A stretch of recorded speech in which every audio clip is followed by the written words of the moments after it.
Hello students, this is the second lecture of class 9 science chapter number 9, that is force and laws of motion. So we discussed about the term force. We have also discussed about the types of force, that is balanced force and unbalanced force. For the motion, do we require force? थोड़ा सा उसको elaborate करते हैं, that we have learned in the last lecture. तो motion के लिए force की ज़रूरत नहीं है. पहली चीज़ याद रखो, मोशन के लिए फोर्स की ज़रूरत नहीं है because of change in motion. अगर आपको मोशन में चेंज करना है then you require a force. Clear? So for the change of motion we require a force. And what type of force? That is unbalanced force. Unbalanced force is required for the change in motion. Change in motion का मतलब क्या होता है देखते हैं यहाँ पे. Now an object is at rest. यहाँ पे एक ऑब्जेक्ट है और वो कैसा है बेटा? तो that is at rest. Clear? तो अगर इसको यहां पे मोशन में लाना है then we require a force. Then we require a force. If this object is moving at a velocity of 3 metre per second. If it is moving at a 3 metre per second, तो अगर इसकी velocity change करनी है, if you want to increase और decrease, अगर इसको increase करना है डिक्रीज करना है then we require a force. As well as if we want to change the direction, we require a force. Clear? तो ये चीज, because to change the motion we require force. Force is not required for the motion. Force is not required for the motion. For changing the motion we require a force. For changing the motion we require a force. तो इतना आपको पता चलना चाहिए. For change in motion we require a force. Not motion is not because of force. Motion तो ऐसे भी हो सकता है without force, but for change in motion we require a force. We require a force. तो इतनी चीज आपको पता चलनी चाहिए कि फोर्स मोशन में और फोर्स में क्या रिलेशन है. For change in motion we require force. Without the unbalance force there can not be a change in motion. Force, but उसका टाइप भी याद रखना है. What is the type of force? That is unbalanced force, and unbalanced force is required for the change in motion. For the change in motion. So that is a quite simple thing. बहुत ही simple सी चीज थी. Now हम एक दो scientist और physicist और mathematicians को याद करते हैं, जैसे Galileo Galilei. Who was Galileo Galilei? In 16th century उनका बर्थ था. In the 16th century. आज से अगर हम देखें तो 500 years ago, 500 साल पहले उनका जन्म हुआ था. And he was dealing with the motion. 500 साल पहले वो मोशन बना चुके हैं. वो अभी मैं आपको पढ़ाना चाहता हूँ. तो मतलब वो 500 साल पहले अगर कर सकते हैं तो आप अभी इतना तो कर ही सकते हो. क्लियर? और उन्होंने तो खुद निकाला था. आपको तो कोई समझाने वाला भी, आपके पास तो बुक भी है ना? तो आप खुद भी कर सकते हो, आपको समझा भी रहे हैं. So at least I think you should understand this. तो गैलीलियो गैलीली थे, थोड़ा बहुत उसका हम डिटेल लेते हैं कि गैलीलियो गैलीली थे. 16th सेंचुरी में बर्थ था. उनके फादर एज यूजुअल उनको डॉक्टर बनाना चाहते थे, but he was interested in mathematics and philosophy. तो उन्होंने एडमिशन तो ले लिया डॉक्टरेट में, लेकिन वो पढ़ाई कंप्लीट की नहीं, है ना? तो हम काफ़ी बच्चे से एग्जाम्पल्स लेते हैं कि सभी वो रिचेस्ट पर्सनस होते हैं, वो कैसे होते हैं? कॉलेज ड्रॉप आउट होते हैं. उन जिन्होंने अपनी पढ़ाई कंप्लीट नहीं की है, तो जो पढ़ाई में वीक होते हैं ना, अक्सर उनका फायदा उठाते हैं. जैसे Mark Zuckerberg, one of the richest person in the world, one of the richest person is a college drop out. Bill Gates is a college drop out. तो ऐसे बहुत सारे, Elon Musk is a college drop out. लेकिन अगर आप थोड़ा सा सोचोगे ना बेटा कि वो हार्वर्ड, कैम्ब्रिज ऐसी यूनिवर्सिटीज में से ड्रॉप आउट है. वैसे कोई चिल्ला चालू नहीं है कि यहाँ में हमारे घर के आजू बाजू कोई एक छोटी सी कॉलेज है वहाँ के ड्रॉप आउट नहीं है. They are the drop out from the Harvard and Cambridge. तो उतनी कॉलेज में पहले जो एडमिशन तो लेके दिखाओ, then you can have a drop out. Clear? तो यहाँ पे ऐसा नहीं है कि पढ़ाई नहीं करनी चाहिए. It is one of the most important thing. और उन्होंने ड्रॉप आउट लिया, कॉलेज छोड़ी, लेकिन पढ़ाई नहीं छोड़ी थी. उन्होंने अपने हिसाब से कुछ किया, वो खुद सीखे. एलोन मस्क, आपको अगर किसी को फॉलो करना है then follow Elon Musk. Elon Musk is used to read 3 books in 1 day. Elon Musk जो है, टेस्ला कंपनी आपने सुना होगा, इलेक्ट्रिक कार्स बनाती है टेस्ला. फिर अभी तो रॉकेट साइंस, मतलब एस्ट्रोनॉट्स सारे भेज रहे हैं. सो वो अलग डिफरेंट थिंग है. एलोन मस्क के बारे में पढ़ो, बहुत ही इंस्पायर करेंगे आपको। हमारे पास जो प्रॉब्लम्स होते हैं उस प्रॉब्लम का सॉल्यूशन एलोन मस्क करते हैं। ग्लोबल प्रॉब्लम सॉल्यूशन करते हैं कौन? Elon Musk. तो एक बात देखो, he is also one of the richest person in the world. एक दिन में 3-3 बुक पढ़ते थे after dropping out from the college. तो ऐसा नहीं है कि उन्होंने पढ़ाई छोड़ी है, आप दिन में 3 पेज भी नहीं पढ़ रहे हो, 3 पेजेस वो भी आप नहीं कर पा रहे हो, तो उतना तो थोड़ा बहुत पढ़ाई करना स्टार्ट करो। चलो वापस फोर्स पे आते हैं। Then Galileo Galilei started after the college drop out, he started the studying motion, he started studying motion. उन्होंने मोशन बहुत सारा देखा। Galileo was also a great craftsman, तो क्राफ्टिंग उनको बहुत पसंद था। तो उन्होंने टेलीस्कोप्स बनाए।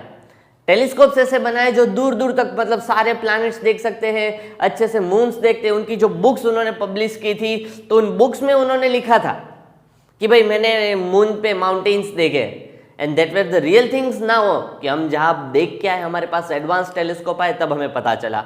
तो उन्होंने डार्क स्पॉट्स, सन के अंदर भी थोड़े बहुत डार्क स्पॉट्स होते हैं, उन्होंने उनके बारे में जिक्र किया हुआ था। He also talked about the dark spots, he talked about the Jupiter, he talked about the Milky Way, that Milky Way is made up of many stars, consist of many stars. He also mentioned that we are not, each and everything is not revolving around the earth. तब तक 16th century तक क्या माना जाता था? that each and every object in the universe revolved around the earth. लेकिन वो गलत है। that all the planets revolved around the sun, sun also revolved around the some other object, and that other also object revolved around the bigger object. तो हर छोटा object कोई बड़े object के around revolve करता है। लेकिन तब तक क्या माना जाता था? That each and every planet revolve around the earth. तो वो तो गलत था। तो वो किसने बताया था सबसे पहली बार? गैलीलियो ने। How? By seeing through the telescope. जो किसने बनाया था? खुद उन्होंने ही बनाया था। पूरा नाम गैलीलियो गैलीली, गैलीलियो गैलीली। तो वो गैलीलियो गैलीली ने बहुत सारे मोशन के बारे में डिस्क्राइब किया। Cause of motion, how the motion causes because of force. अगर फोर्स के बारे में देखें, अगर आपको पता चलना है चाहिए कि when the force is applied, what are the effects of force, force की वजह से क्या इफेक्ट्स हो सकते हैं, then there are 4 things, there are generally 4 things, that is direction changes, that is direction changes, second is shape changes, shape changes, clear, third is motion changes, motion changes, that is motion changes यानी stationary है, stationary है तो movement में आ सकता है, movement में है तो स्टेशनरी हो सकता है। उसकी जो स्पीड है इंक्रीज डिक्रीज हो सकती है, स्पीड बोलो या तो फिर velocity, speed can be increase और decrease. This are the effects of force, this are the effects of force. कि यहाँ पे फोर्स लगाया तो देखो ये थोड़ा सा अंदर दब गया, that is a shape changes, that is shape changes. जोर से इसको मारो हथौड़ा यहाँ पे तो क्या हो जाएगा? हथौड़ा अगर मारेंगे तो बोर्ड टूट जाएगा। So it means it shape changes, clear. आप जा रहे हो अपने हिसाब से साइकिल लेके जा रहे हो, कोई बाइक वाला आपको बीच में से ठोक देता है, आप जाओगे दूसरी तरफ, डायरेक्शन चेंजेस, डायरेक्शन चेंजेस। वहीं बाइक वाला आपको पीछे से थोड़ा सा अड़ा देता है, देन स्पीड चेंजेस। समझ में आया? सामने कोई गाय खड़ी हुई है, आप साइकिल लेके जा रहे हो, ब्रेक लगाई, स्पीड चेंजेस। समझ में आया? आप रुके हुए हो, आपको कोई बाइक वाला दिख रहा है ना, आपको पीछे से लेके चला जाता है, मोशन चेंजेस। आप रुके हुए थे, बाइक ने आपको टक्कर लगा दी तो आप आगे, सब मोशन चेंजेस। तो ऐसे ही एग्जांपल्स आप लो, आपको याद भी रहेगा। डायरेक्शन चेंज हो सकता है, शेप चेंज हो सकता है, मोशन चेंज हो सकता है, स्पीड इंक्रीज डिक्रीज हो सकती है। This are the effects of force. किसकी वजह से ये सारी चीजें हो रही है? बिकॉज ऑफ फोर्स बेटा। सो नाउ गैलीलियो गैलीली ने थोड़े बहुत एक्सपेरिमेंट्स किए। कैसे एक्सपेरिमेंट्स किए? कि उन्होंने एक स्लोप लिया। क्या किया बेटा? स्लोप। स्लोप यानी ये जो ढाल होता है ना, उसे स्लोप कहते हैं बेटा। यहां से उसने बॉल छोड़ा तो यहां से जो बॉल है वो रोल होते होते इस डायरेक्शन में आएगा। यहां पे उसने एक दूसरा स्लोप लिया, यहां पे क्या किया उसने? दूसरा स्लोप लिया। यहां पे कंसिडर करना कि both the slopes are of the same size same height, कि वो दोनों सेम स्लोप है, सेम साइज के, सेम हाइट के। तो ये जो बॉल है उन्होंने कहा कि वो बॉल इतनी ही डिस्टेंस तक ट्रैवल करेगा। यहां पे वो जितना डिस्टेंस यहां तक का ट्रैवल करता है उतना ही डिस्टेंस वो यहां तक ट्रैवल करेगा। This was the effect. ये किसने कहा? गैलीलियो ने कहा। ये किसने कहा? गैलीलियो ने कहा। दूसरी चीज क्या गैलीलियो ने बोली? कि that as and when the ball rolls out from top to bottom, कि टॉप टू बॉटम आ जाएगा, उसका जो स्पीड है वो इंक्रीज होगा। क्या होगा बेटा? स्पीड इंक्रीज होगा। यहां पे अगर उसने s डिस्टेंस ट्रैवल किया है तो यहां पे भी डिस्टेंस कितना ट्रैवल करेगा? s डिस्टेंस ट्रैवल करेगा। समझ में आया? दूसरी चीज लेते हैं, अगर ये स्लोप है, यहां पे तो दोनों सेम साइज के स्लोप थे, सेम हाइट थी, लेकिन यहां पे थोड़ा सा स्लोप है ना वो बड़ा बना देते हैं। क्लियर? तो थोड़ा सा ये कि यहां पे ये जो स्लैंट है, ये जो एंगल है वो थोड़ा बड़ा है और यहां पे जो एंगल है थोड़ा सा छोटा है, तो मतलब ये जो स्लोप है वो बड़ा बन गया। तो यहां पे अगर वो डिस्टेंस s1 ट्रैवल करेगा और यहां पे सपोज करते हैं डिस्टेंस s2 ट्रैवल करेगा, तो यहां पे s2 is greater than s1, s2 is greater than s1, कि यहां पे जो हाइट होगी ना, सपोज यहां पे कि ये जो सपोज हाइट h से हमने रिलीज किया, तो ये यहां तक जाएगा जब तक उसको हाइट कितनी नहीं मिलती, जब तक उसको हाइट h नहीं मिलती। ये हाइट कहां तक नहीं मिलती? जब तक उसको h हाइट नहीं मिलेगी तब तक ये बॉल है वो रोल होता होता ऊपर तक चला जाएगा। तो उतना हाइट अटेन करने के लिए स्लोप थोड़ा सा छोटा है, तो ये s2 डिस्टेंस क्या हो जाएगा? s1 से थोड़ा डिस्टेंस ज्यादा हो जाएगा। समझ में आया? तो जैसे जैसे स्लोप हम छोटा करते जाएंगे, हर बार वो हाइट कितनी अटेन करेगा? हाइट h अटेन करेगा। अगर यहाँ पे तो दोनों स्लोप सेम थे, तो यहाँ पे भी हाइट h है, यहाँ पे भी हाइट कितनी है? h, distance same. लेकिन अगर ये स्लोप हम थोड़ा सा छोटा करेंगे तो हाइट तो उतनी ही रहेगी, लेकिन ये जो s है वो s2 थोड़ा सा इंक्रीज हो जाएगा। अगर और थोड़ा सा छोटा स्लोप करें तो बेटा तो s3 इंक्रीज होता जाएगा। सो मतलब जैसे जैसे स्लोप छोटा करते जाएंगे, the distance travel by the ball will be increasing. कब तक? जब तक वो ये h हाइट अटेन नहीं करता। यहां तक से छोड़ा है तो यहां तक उसको पहुंचना ही है, चाहे वो ये स्लोप हो, यहां पे ये स्लोप हो, यहां पे तो बोर्ड के बाहर निकल जाएगा, वहां तक का स्लोप हो। सो यहां तक जब तक वो h हाइट अटेन नहीं करेगा तब तक बॉल रोल होता ही जाएगा, होता ही जाएगा, होता ही जाएगा। Now let us take the another condition. Suppose we are releasing a ball from the slope. Clear? Having a height h. यहां पे हॉरिजॉन्टल रखते हैं, कोई स्लोप रखते ही नहीं, यहां पे कोई स्लोप रखते ही नहीं, तो ये बॉल को तो क्या करना है? हाइट h अटेन करनी है। यहां पे वो बॉल कैसे करेगा? यहां पे रोल आउट होता जाएगा, ये मूव होता जा रहा है, वो कभी h हाइट अटेन करेगा? नेवर। वो कभी h हाइट अटेन कर सकता नहीं है। सो वो कहां तक मूव करेगा? वो इनफाइनाइट डिस्टेंस तक मूव करेगा। वो कहां तक मूव करेगा? इनफाइनाइट डिस्टेंस तक मूव करता जाएगा, unless and until it attains the height h। It attains the height h। समझ में आया मैं क्या समझाना चाहता हूं बेटा आपको? कि भाई हर बार एक्सपेरिमेंट में क्या हुआ, जब हम स्लोप रखते थे तो हर बार वो हाइट h अटेन करता था, कि वो h हाइट तक ऊपर तक जाता था बॉल। क्लियर?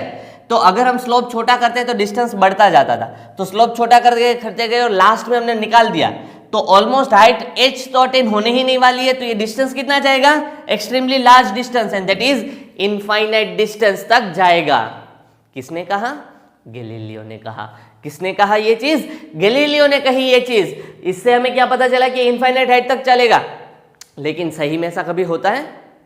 आप रखो स्लोप, उसको रोल करवाओ, आप स्लोप रखो, उसको रोल करवाओ, तो ये इनफाइनाइट डिस्टेंस तक जाएगा?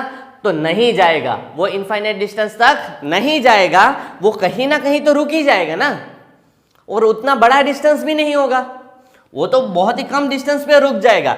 अगर आप बॉल रोल करते हो, आपने क्रिकेट में शॉट खेला है, तो रोल होता होता होता कहीं ना कहीं तो रुकेगा ही, क्योंकि आप समझो कि आपका बैट थोड़ा सा ऊपर है, तो आपने जो स्लोप में ही उसको बॉल को फेंका है, तो रोल होते होते तो कहीं ना कहीं तो रुकेगा ही रुकेगा। यस और no? So why? Because there is a unbalanced force opposing the motion. ये आइडियल कंडीशन है।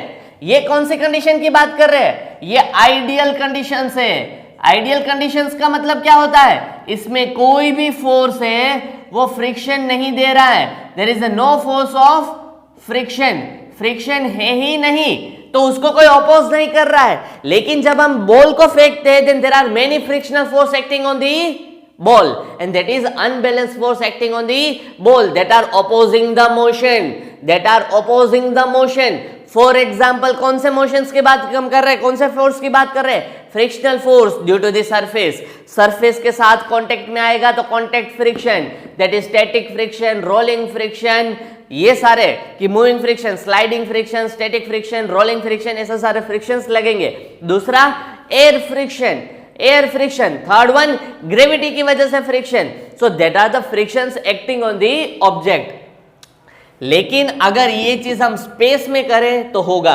लास्ट लेक्चर में भी हमने डिस्कस किया था, अगर कोई बॉल को आप फेंकते हो, if you are throwing a ball in the space, then it will continuously move, it will continuously move in the same straight line, वो सेम डायरेक्शंस में मूव होता जाएगा unless and until an unbalance force act on it, unless and until unbalanced force acts on it. So this is the ideal condition और यहाँ पे कभी और रुकेगा नहीं, it will never stop and it will move to the infinite distance in an ideal conditions. लेकिन ideal practically ऐसा होता नहीं है on the earth, इसीलिए ऐसा माना जाता था कि ultimate position of any object is at rest, कि अल्टीमेटली कोई भी चीज, कोई भी मोशन का स्टेट क्या होना चाहिए, रेस्ट। ऐसा माना जाता था before 16th century, before Galileo explain this.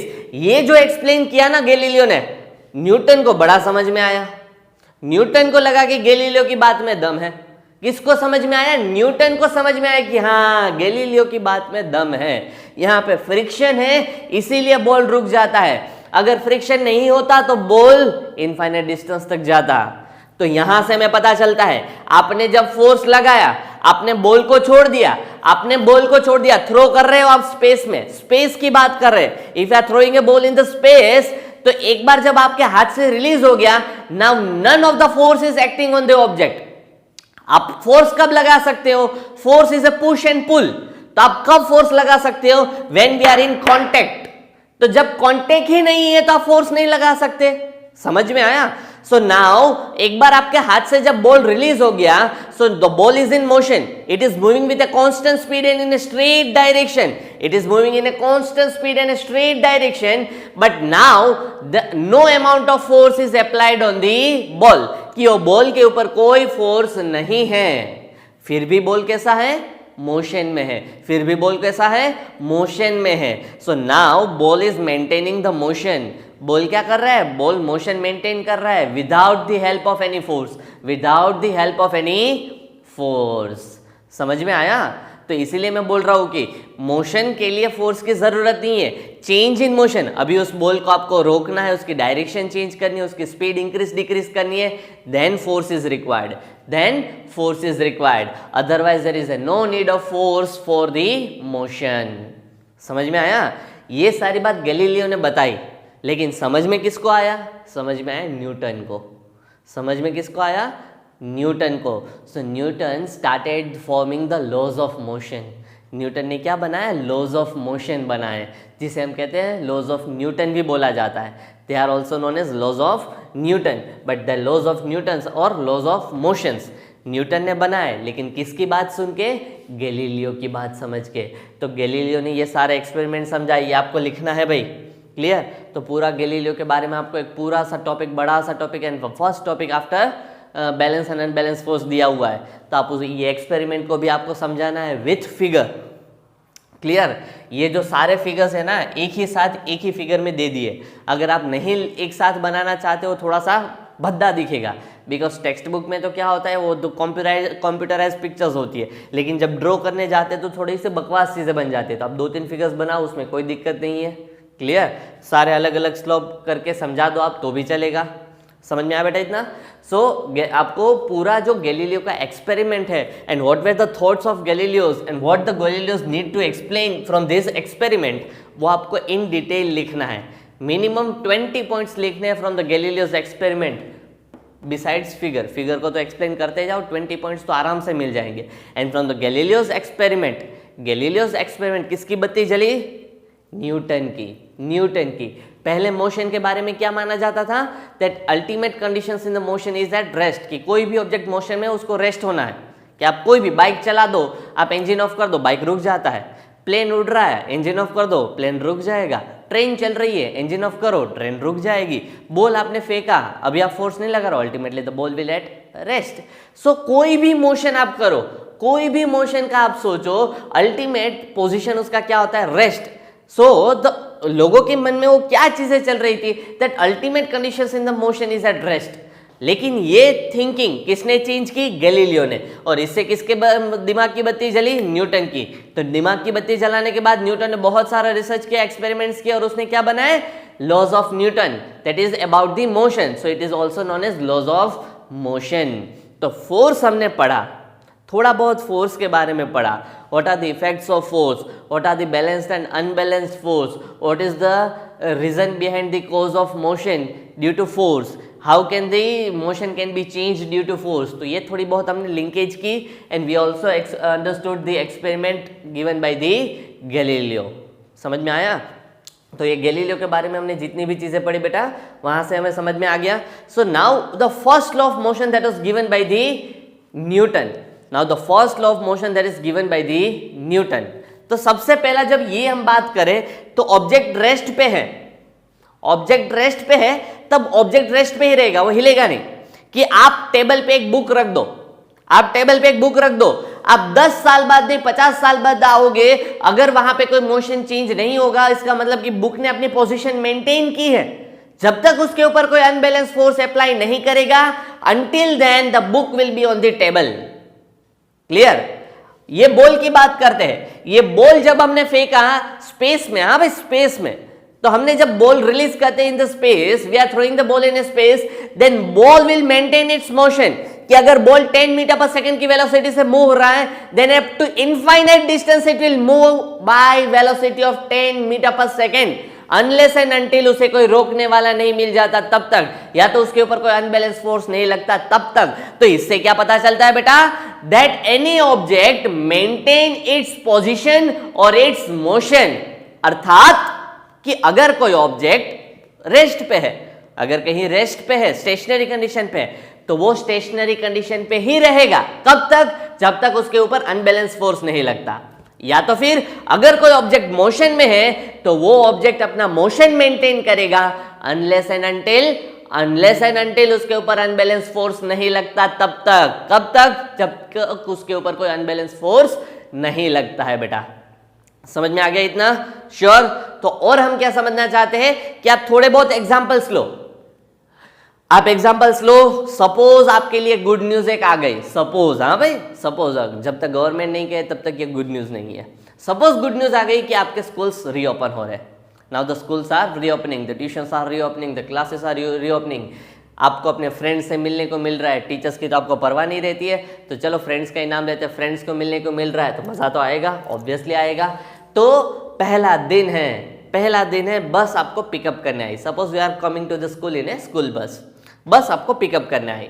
आप बस में चढ़े, पहला दिन है, कुछ ध्यान नहीं था, पुराने दिन की स्कूल की बस हम भूल गए थे, हम तो फ्रेंड से बातें करने में लगे थे, अभी तो बैठे भी नहीं थे। बस हो गई शुरू, द बस गॉट स्टार्टेड। क्या होगा, बस जब शुरू होती है तो हम क्या होते हैं, थोड़ा सा आगे झुक जाते हैं। समझ में आया। फिर हम बैठ गए, बातें में ध्यान है, या तो फिर खड़े हैं, बस ने तुरंत लगा दी ब्रेक, बस ने क्या किया, तुरंत लगा दिया ब्रेक, तो हम क्या करेंगे, आगे की तरफ झुकेंगे। अगर बस शुरू होती है तब पीछे की तरफ झुकते हैं, बस जब रुकती है तब हम आगे की तरफ झुकते हैं। क्लियर। या तो फिर आप देखो कि आप कार लेके जा रहे हो, पापा आपके ट्रैवल कर रहे हो, हाई स्पीड से चलानी नहीं चाहिए, लेकिन सपोज आपके पापा थ्रिलिंग के लिए स्पीड से कार चला रहे हैं। सो एट 100 किलोमीटर पर आवर की स्पीड से आपके पापा टर्न लेते हैं कार का, तो आपको एक कॉर्नर में से पुश हो जाते हो। समझ में आया कि भाई आपके पापा, देखो आप समझो कि हम कार कर रहे हैं, ट्रैवल किया ऐसे, टर्न लिया उन्होंने लेफ्ट साइड, तो हम सारे किस तरफ हो जाते हैं, राइट साइड की तरफ पुश हो जाते हैं। क्यों, बिकॉज हम हमारा मोशन मेंटेन कर रहे हैं। ये तीनों हमारे पास जो कंडीशंस आई उसमें हमने क्या किया बेटा, हमने हमारा मोशन मेंटेन किया है कि हम रेस्ट पे थे। हम जब बस में जब शुरू नहीं हुई थी बस, हम बस में चढ़े, वी वर स्टैंडिंग, तो हमारी कंडीशन कैसी थी, रेस्ट पे थी। किसकी वजह से, हमारे फीट बस के फ्लोर के साथ कांटेक्ट में थे। Now the bus is moving, मतलब हमारे जो feet which was on the contact with the bus वो मूव कर रहे हैं, लेकिन हमारा बॉडी अभी भी रेस्ट पे है। तो फीट आगे जा रहा है, बॉडी वहीं का वहीं है, फीट आगे जा रहे हैं, बॉडी का वहीं है, तो बॉडी पीछे रह गया, मतलब हम पीछे झुके, फीट आगे जा रहे हैं। So that is the motion, that is the cause of motion. वो फर्स्ट लॉ ऑफ मोशन है, समझो, डिटेल में हम समझाएंगे लेकिन पहले देख लो क्या था। फिर अब मोशन है, जा रहे हो, अब मोशन में जा रहे हो, clear. Now the driver applies the brake, तो आपका बॉडी मोशन में था, आपका बॉडी कंटिन्यूअस मोशन में था, बट द फीट, आपके पैर जो बस के फ्लोर के साथ कांटेक्ट में है वो रुक गए। क्यों? बस भी रुक गई, तो आपका बॉडी आगे झुका, क्योंकि हमारे जो फीट है which was in the contact with the floor वो पीछे रह गया, तो बॉडी कहां पे जाएगा? आगे। Why? Because body was maintaining the motion. Object है वो मोशन को मेंटेन करने की ट्राई करता है। अगर रेस्ट पे थे तो रेस्ट पे रहने की ट्राई करेगा, अभी आप अगर मूव कर रहे हो तो मूव होने की ट्राई करेगा। समझ में आया बेटा? तो ये दोनों तरफ होता है। अगर आप रेस्ट पे होते हो तो बॉडी रेस्ट पे रहने की ट्राई करता है, अगर आप मूव कर रहे हो तो बॉडी मूव करने की ट्राई कर रहा है। जब हम कार पे जा रहे थे और 100 किलोमीटर पर आवर की स्पीड से हमने टर्न लगाया तो क्या था? हम स्ट्रेट डायरेक्शन में जा रहे थे, अचानक से हमारी डायरेक्शन चेंज हो गई, तो कार इस तरफ जा रही है और हम तो उसी तरफ जा रहे, इसीलिए हम थोड़ा सा राइट हैंड साइड मूव करेंगे, हम पुश हो जाएंगे कि हमारा एक तरफ पुल लगेगा। समझ में आया क्यों ऐसा होता है? क्योंकि हमारी डायरेक्शन सीधी जाने की थी, अभी तो हमने टर्न लिया तो हम तो उसी डायरेक्शन में जाना चाहते हैं, because our body will start moving in that direction. We will try to maintain the motion, we will try to maintain the motion. इसीलिए जब हम अचानक से ब्रेक लगाते हैं तो हम किस तरफ? आगे की तरफ मूव करते हैं। इसीलिए हाई स्पीड से कार जा रही है, आपने एक्सीडेंट्स ऐसे देखे होंगे, अगर लाइव नहीं देखा होगा तो मूवीज में तो देखा ही होगा कि हाई स्पीड से कार जा रही है, अचानक से कोई बीच में से टकरा जाता है तो जो ड्राइवर होता है ना, आगे का कांच निकाल के बाहर जाता है। वो बेवकूफ। क्यों बेवकूफ? क्योंकि इतनी हाई स्पीड से नहीं चलानी चाहिए ना कार। तो ड्राइवर जो होता है कांच तोड़ के बाहर निकल आता है। Why?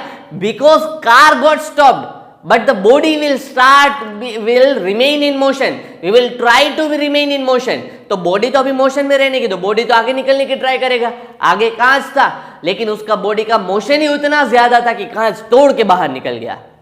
So that is the first law of motion. उसको हम डिटेल में डिस्कस करेंगे इन द नेक्स्ट लेक्चर। आप अपने हिसाब से रीड करो, लेकिन आपको खास करके क्या करना है, यही चीज आपको अच्छे से करनी है बेटा। Thank you.